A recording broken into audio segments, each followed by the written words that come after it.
What makes a good birth? Especially now when science is giving us all these tools to shape our kids' genes. It's a question that makes you really think about what we value as a society, don't you think? Absolutely, it does. And that's exactly the kind of deep philosophical territory we're going to be exploring today. We're diving into eugenics. Oh, wow, eugenics. Okay, so right off the bat, that's a pretty loaded term. Yeah, it comes with a lot of baggage, and for good reason. But if we kind of peel back the layers underneath all the horrible stuff that's been done in the name of eugenics, there's this age-old desire to have healthy, successful children. And today, with all the advances in genomics, the ethical questions, those are just exploding. Right, you can't even talk about eugenics without thinking about the terrible things that happened. Forced sterilizations, those breeding programs, and then, of course, Nazi Germany. It's a pretty dark reminder of what can go wrong. Absolutely. The suffering, the injustice, it's just, you can't forget that. And I think that's something we have to keep in mind as we go through this deep dive. Our listener here, they're coming at this from a philosophical perspective. So the big question is, can we really separate what's happening today with reproductive technology from those past atrocities? Are they truly ethically different? That's the million-dollar question. Yeah. And I've heard some philosophers talk about this idea of old eugenics, the authoritarian kind, versus new eugenics, the more liberal version. That sounds like a good place for us to start. Yeah, I think that's a really useful framework. And it's interesting because this fascination with shaping future generations, it goes way back, like all the way back to Plato. Oh, yeah, he had some ideas about that, didn't he? He did. In the Republic, he talks about this system where the state manages mating to make the guardian class stronger. Wow, so this idea has been around for centuries. But when we talk about modern eugenics, we usually start with Francis Galton, right, Darwin's cousin. Exactly. Galton was all about using science to manage mating to improve the human stock. He wanted to literally create better humans. And what's kind of surprising is how much traction his ideas got in the early 20th century. Really? Who was buying into this? It wasn't just one group. I mean, you had scientists, policymakers, all sorts of thinkers in the U.S., Britain, Scandinavia. You even had people like Alexander Graham Bell and Margaret Sanger involved. Huh. It's always kind of jarring to see those names associated with something that became so horrific. So what exactly were they trying to achieve? It kind of split into two camps. You had positive eugenics, which was all about encouraging people with desirable traits, think health, intelligence, good character, to have more kids, to kind of pass on those good genes. And then the other side of the coin. Right. The flip side was negative eugenics. This was about reducing diseases and disabilities by discouraging or even preventing people with undesirable traits from having children. And I imagine that's where things got really morally questionable. Absolutely. In the U.S., the positive side, well, they had these things called fitter family fairs, where families would compete for prizes based on their, hereditary traits. Imagine families being judged like livestock. And on the negative side, it was just horrific. They were sterilizing people, mostly women, who were considered unfit to reproduce. The language they used was so dehumanizing, feeble-minded, idiots, drunken, just awful. Ugh, it's hard to even imagine. And it sounds like the science behind all this was just plain wrong. Totally. They were reducing everything to genetics. They thought things like poverty or even being homeless were just inherited traits. They missed the whole picture about how environment and social factors play a huge role. And of course, you can't forget all the prejudice woven into it, racism, sexism, ableism, the whole nine yards. You mentioned the U.S. Can you give me an example of how those prejudices played out? Sure. One example is the panic among white Protestant Americans about their birth rates being lower than immigrant Catholics from Italy and Ireland. They saw it as a threat to their so-called superior Anglo-Saxon heritage. And it's just chilling to think that the Nazis actually studied those U.S. policies and it really shaped their ideology. Wow, that's a terrifying connection.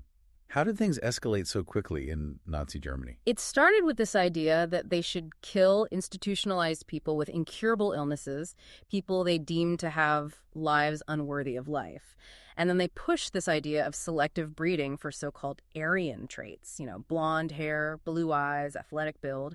From there, it just spiraled. They banned marriage between certain groups, they forced sterilizations, and then, of course, the concentration camps, where they imprisoned anyone they considered inferior people with disabilities, homosexuals, Roma people, and, of course, Jews. It's just a horrifying example of how this kind of thinking can lead to absolute atrocity. So after World War II, did the eugenics movement just disappear? Not exactly. The term eugenics became completely toxic after the war. It was just too closely linked to the Nazis. So eugenic societies around the world, they changed their names and tried to soften their message. But did they really change? Well, that's the thing. A lot of the same ideas and practices continued under different names. You still had forced sterilizations, policies targeting certain populations, and even in the US, in some states, they were still forcibly sterilizing women they labeled as feeble-minded until the late 1970s. And there are even some disturbing accounts that suggest it might have continued secretly even after that. That's just wow. But I guess now we're seeing some efforts to acknowledge those wrongs. Yeah, that's a positive development. Some states, like California, Virginia, and North Carolina, they've passed laws to compensate the victims of forced sterilizations. That's good. Finally, some recognition. But then you also have this resurgence of positive eugenics. What's that about? Right, there was that sperm bank for Nobel Prize winners and geniuses, the repository for germinal choice. And of course, today you have egg and sperm donation, where people can pick donors with specific traits. Which, if you think about it, that can still reflect some of those old prejudices, can it? I mean, who decides what traits are desirable? Absolutely. And that brings us to some of the big ethical questions that are relevant today, especially for someone with a philosophical background like our listener. I'm talking about things like prenatal genetic testing, amniocentesis, CZS, and the newer non-invasive blood tests. And then there's pre-implantation genetic testing, or PGT. So PGT, that's where you test embryos created through IVF for genetic variations, right? Exactly. It allows you to look at the genetic makeup of embryos before they're implanted. And we know that if they find certain disorders, a lot of those pregnancies are terminated. That's right. The termination rates for some conditions are very high. And we have genetic counselors who are supposed to be non-directive and help people make their own choices. But even that idea of being completely non-directive, well, some philosophers have questioned whether that's even possible or ethical. It really does open up a can of worms, doesn't it? Yeah. And then you throw in those super powerful technologies like next-generation sequencing and gene editing with CRISPR. It's mind-boggling, isn't it? NGS gives us so much information about a fetus's or embryo's genome. And with CRISPR, you can actually modify genes in embryos. I mean, remember that scientist in China, He Jiankui, who edited those babies' genes? That really brought the ethics of this technology to the forefront. It seems like we've gone from simply hoping for a good birth to actually engineering it. So how do the people who support liberal eugenics, how do they justify these practices, especially given all the horrific stuff that happened in the past? Okay, so there are a few key points they make to try and differentiate old and new eugenics. First, they say today's ripogenetic technologies are all about individual choice. It's parents making decisions for their own families. It's not the state trying to control the population. So it's about personal benefit, not some grand societal scheme. What else? Right, exactly. And then there's the whole idea of liberty. Parents have the right to make their own choices about contraception, testing, abortion, whatever they believe is best for their family and their future children. It's their right to decide what a good life looks like within reason. So it's a freedom argument. What's the third point? The third point is about acknowledging that different families have different values. Liberal eugenics is supposed to be about expanding choices, not limiting them like in the past. They say there's no single right answer, no one-size-fits-all definition of a good life. So it's more about giving people more options, not dictating what they should do. Exactly. And then, of course, they point to the fact that science has advanced so much since the days of those old eugenics programs.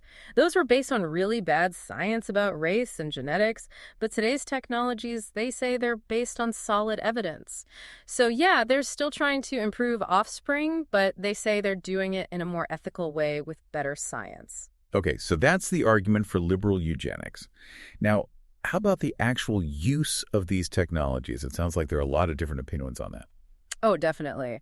I mean, on one end of the spectrum, you have this idea of a genetic supermarket where parents can pretty much choose whatever they want for their kids. Then on the other end, you have folks advocating for stricter rules to protect children's well-being and make sure society doesn't go off the rails.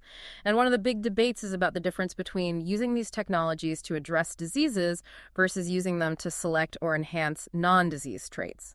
Let's start with disease. That seems like it's less controversial, right? Yeah, I think most people agree that preventing serious diseases is a good thing. The argument often starts with this idea that disease, meaning any deviation from typical functioning, well, that's just inherently bad. It limits opportunities and prevents people from flourishing.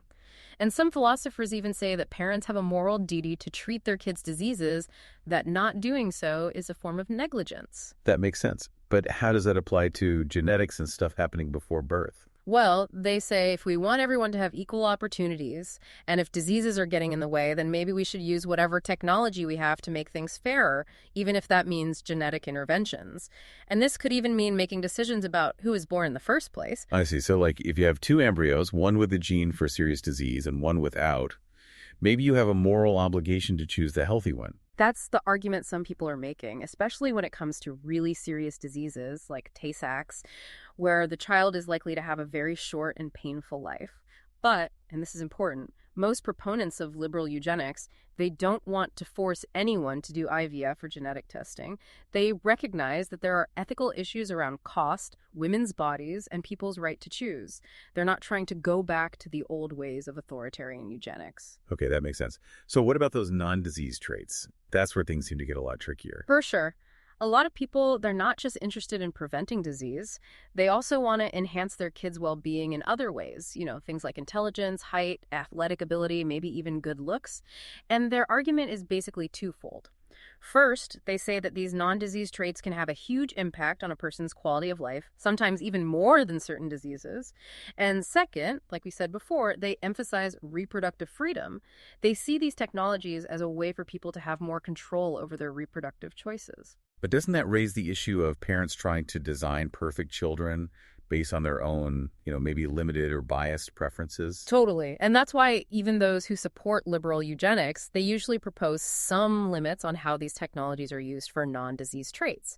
The basic rule is that you shouldn't harm the child. Like, don't create a life that's so burdened that it wouldn't be worth living.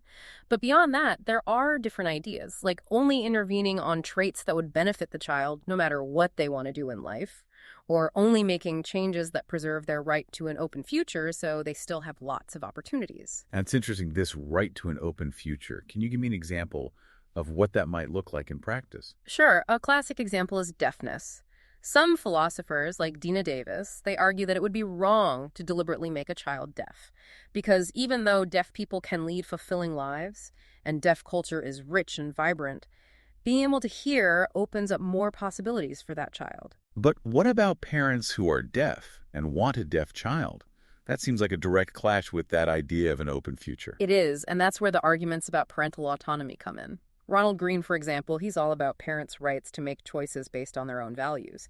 He sees parents as both guardians and gardeners, and he thinks they have a legitimate interest in shaping their kids, even through genetic interventions. His rule is that these interventions should be reasonably in the child's best interest, considering both what parents want and what's considered normal in society. So yeah, the deaf parents wanting a deaf child, it's a really thorny issue. It is. So within this whole liberal eugenics framework, is using these technologies for non-disease traits seen as just okay? Or is there an argument that it might even be a moral obligation? Oh, that's a big debate. Some people, like Nicholas Agar and Ronald Green, they say it's permissible if you follow certain rules, but it's not required. They point out that it's really hard to define what counts as an improvement beyond those serious diseases, and the risks and benefits of messing with non-medical traits, those are still unclear. Plus, they value human diversity, and they don't want to create a situation where everyone feels pressured to have a kid with a certain set of traits. But there are other philosophers who take a much stronger stance, right? Right. People like John Harris and Julian Savulescu, they go further. They say that parents actually have a moral obligation to make the best children possible. They see it as a kind of duty to make the world a better place.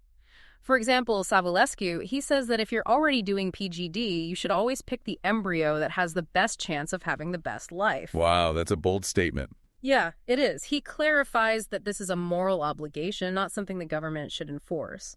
But he does think the state could encourage people to make these choices. And Harris, he has similar views, although he admits that sometimes other moral considerations might be more important. And then there's this whole other line of argument about the benefits to society, right? Right. Thinkers like Alan Buchanan and Jacob Elster, they argue that enhancements, making people better in some way, well, they see that as kind of like any other societal improvement, like literacy or vaccines. They say it can boost the economy and make everyone better off. Elster even proposes this principle of general procreative beneficence, meaning we should try to bring about the child who is expected to bring the most value to the world. Huh, interesting. And I guess that leads to that idea of moral bioenhancement. Yes. Perduzin and Savulescu, they've even argued that we might have a moral obligation to enhance people's morality, either through genetics or drugs to deal with global problems, make people more altruistic or less prone to violence. Wow, that is next level. But I'm guessing that's a pretty controversial idea. It definitely is. People are concerned about whether that would even work, whether it would mess with people's freedom, how you would even define moral in the first place. It's really complex. Okay, so we've talked about the arguments for liberal eugenics. Now, what about the criticisms? I'm sure there are plenty, given all the ethical issues we've discussed. Oh, there are tons of criticisms, and they come from all different angles. Some people say it's impossible to define or compare what a good life is. Others say it will make social inequality worse. And then you have criticisms based on the inconsistencies in the arguments, worries about how it impacts people with disabilities, and fears that it will undermine some of our most fundamental values. Let's start with that comparison problem. Yeah. I mean, how do you even begin to decide what makes one life better than another? Right, that's a big one. Critics like DeMello, Martin, and Parker, they point out that it's really hard to objectively rank different possible lives. What one person sees as good, another person might see as bad. And these things are always influenced by context. Plus, most embryos have a bunch of different genetic traits, so how do you even compare them? Savulescu and Kahan, they try to counter this by saying that parents already make these kinds of judgments when they're raising their kids. But critics say no, that's different because caring for an existing child is not the same as choosing between potential children based on some idea of best. And then there's the question of, well, what if two lives are equally good? Or what if they're just so different that you can't even compare them? These are all really tough questions that proponents of liberal eugenics haven't really answered. And what about the issue of making social inequalities worse? It seems like even if individuals are making their own choices, those choices could have a ripple effect on society as a whole. Yeah, this is a huge concern. Critics worry that rich people will be the ones who can afford these expensive technologies, so they'll be able to choose traits like intelligence or health for their kids, while poorer people won't. And that could just widen the gap between the haves and have-nots. Some proponents say, oh, don't worry, these technologies will eventually become affordable for everyone. But critics point to things like IVF, which is still super expensive for a lot of people, and they say, well, that's probably not going to happen. And even if everyone could afford it, there's still the problem that people's choices are often shaped by prejudice. So even if you're not intentionally trying to discriminate, you might still end up reinforcing existing inequalities, around race, gender, disability. It's a really scary thought that good intentions could still lead to bad outcomes. Yeah, it's a real dilemma. And even when people propose rules to prevent that kind of thing, to stop parents from choosing traits that could make inequality worse, critics are skeptical. They don't think those rules will be enough. And then there are some proponents who just bite the bullet and say, well, even if it makes inequality worse, we should still aim for the best possible children, and we should focus on fixing inequality through other means. That just seems so ethically problematic, to prioritize creating better people over addressing existing social injustices. What about this inconsistency problem? How does that challenge the whole idea that liberal eugenics is actually different from those old coercive programs? Well, some critics, like Bennett, they say that this whole idea of a moral obligation to make the best children, it automatically implies that people with disabilities are less valuable, and it could lead to policies that harm them. Others point out that the language and goals of liberal eugenics, they sound a lot like the old eugenics, even if they're dressed up in fancier terms. They accuse proponents of being arrogant, of thinking they know what a better human is. And they say that this whole focus on creating the best possible world, even without direct government control, it still risks slipping back into those old ways of justifying social engineering. Plus, there's this tension between individual freedom and trying to bring about the best consequences. Like, what if getting rid of a harmful social norm means limiting people's reproductive choices? That's a tough one to reconcile. Of course, we can't forget about the criticisms from the disability rights community. Their perspective is so important here. Absolutely. One of their main concerns is that prenatal testing and selective abortion, they send a message to people with disabilities that they're not wanted, that it would have been better if they hadn't been born. And this is especially painful given how much discrimination people with disabilities have faced throughout history. Some proponents of liberal eugenics say, well, we can value the person, but not the disability. But for a lot of people with disabilities, their disability is a part of who they are. It's not something you can just separate out. So it's about more than just individual choices. It's about how those choices can impact the way society views people with disabilities as a whole. Exactly. And beyond that, disability rights advocates also challenge this whole idea that disability is always a bad thing. They say that a lot of the arguments for liberal eugenics are based on assumptions about what a good life is. And those assumptions often don't reflect the lived experiences of people with disabilities. They point out that people with disabilities can and do live fulfilling lives, and sometimes they even find unique strengths and perspectives through their experiences. They challenge this idea that there's one normal way to function, and they emphasize how much of what we consider disability is actually shaped by society. And finally, what are some of those core values that critics are worried about? A lot of critics, people like Habermas, Sandel, and Pass, they worry that this drive to genetically engineer our children, it shows a lack of humility, a kind of arrogance. They say we should be grateful for the gift of life, not try to control it in every detail. Habermas, he argues that this could turn reproduction into something like manufacturing, where we're just churning out products instead of creating human beings. And that could mess with our relationships, our freedom, our whole sense of what it means to be human. Then there are worries that if parents are designing their kids with specific traits in mind, that could undermine unconditional love and that openness to the unexpected that makes parent-child relationships so special. And some worry that if we're predetermining certain traits, we might be limiting our children's freedom to choose their own path in life. Proponents say, well, this is no different from other ways parents shape their kids, like through education. But critics say, no, there's a difference between nurturing a whole person and trying to engineer specific traits. And then there's this concern that we might be missing out on the beauty of diversity, all those unique combinations of traits that make each person special. This has been a really intense deep dive. It's clear that this whole intersection of technology, ethics, and philosophy is just full of really thorny questions. It is, and as we've seen, there's this huge tension between trying to promote well-being and avoiding the mistakes of the past, the horrors of eugenics. And that's where you, our listener, the philosopher, come in. We need to think about all these different values: individual liberty, social justice, what it means to be disabled, what makes us human, the parent-child relationship, all while these incredibly powerful technologies are developing. Exactly. And maybe that leads us to this final thought. As we get better and better at shaping future generations, does figuring out what makes a good birth become an even bigger responsibility? I mean, is that a question that philosophers are uniquely equipped to answer? It's an ongoing conversation for sure, and it's one that we need to keep having, especially as science keeps pushing the boundaries. Thanks for joining us for this deep dive.